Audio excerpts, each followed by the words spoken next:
अहिल्यानगर, अमरावती, नागपूर आणि कोल्हापूर या 4 जिल्ह्यातल्या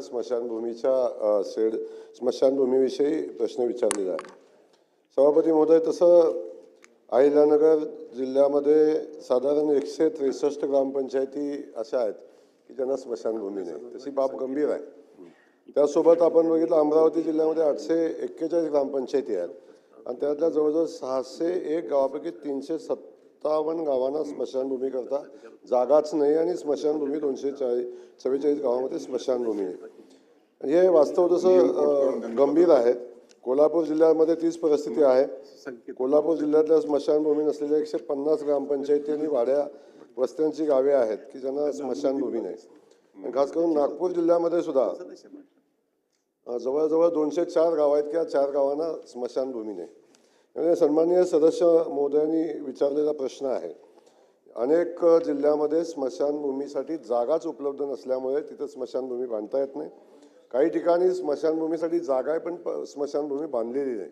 याच्यामध्ये स्मशानभूमीच्या संदर्भात जागा अधिग्रहण करण्यासाठी करणं महत्त्वाचं आहे आणि याच्यावर सन्माननीय सदस्य महोदयांनी जो प्रश्न विचारला आहे त्याला स्मशानभूमीच्या जागेसाठी एक स्पेशल ड्राईव्ह आपण घेण्यासंदर्भातल्या सूचना संबंधित जिल्ह्याच्या कलेक्टरना आपण देऊ आणि लवकरात लवकर त्या स्मशानभूमीसाठी जागा उपलब्ध करून दिली पाहिजे. उपलब्ध करण्यासंदर्भातल्या सूचना देण्यात येतील. त्यानंतर ज्या ठिकाणी स्मशानभूमी बांधणं आवश्यक आहे त्या ठिकाणी जनसुविधा जिल्हा नियोजनमधून जनसुविधेमधून तो फंड्स येतात आणि आपण बघतो की 25-15 मधून पण अनेक सदस्य स्मशानभूमीसाठी निधी न मागता गावातल्या विविध विकास कामासाठी निधी मागतात. परंतु आता ही बाब आपल्या सगळ्यांच्या समोर आलेली आहे. ज्या गावाला स्मशानभूमी नसेल म्हणजे जेव्हा 25-15चे काम मंजूर केलं जाईल तेव्हा स्मशानभूमी असल्याचा दाखला जोडायला लागेल. स्मशानभूमी असेल तरच अन्य कामाला मंजुरी दिली जाईल, नाहीतर स्मशानभूमीला प्रायोरिटी मंजुरी दिली जाईल. प्रवीण दरेकर स्पेसिफिक अशा पद्धतीचा JR ग्रामविकास खातं निर्गमित करेल. सभापती महोदय, मी आपल्या माध्यमातून माननीय मंत्री महोदयांचं आभार व्यक्त करतो की सगळ्या सदस्यांच्या प्रश्नाचं उत्तर त्यांनी दिलंय.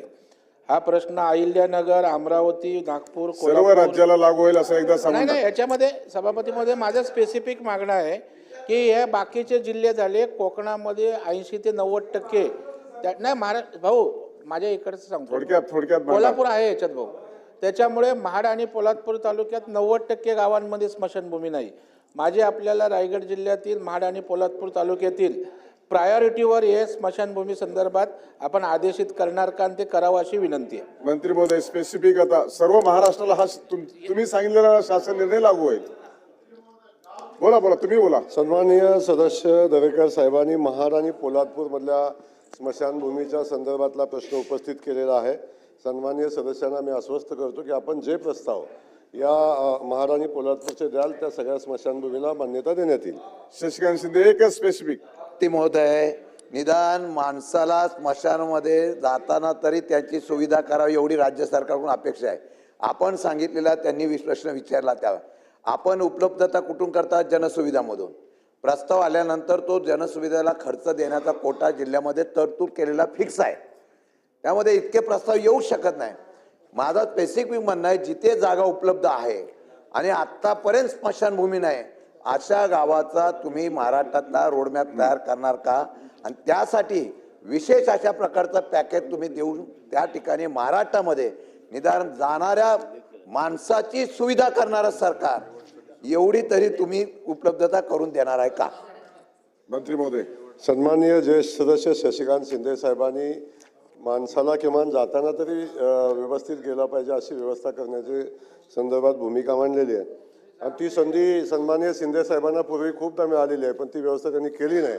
परंतु मी आता आपल्याला या निमित्तानं सांगेन की जनसुविधा असेल किंवा 25-15 असेल, मी आता स्पेसिफिक सांगितलेलं आहे की या जनसुविधेच्या बाबतीत तो DPCचा निर्णय राहील.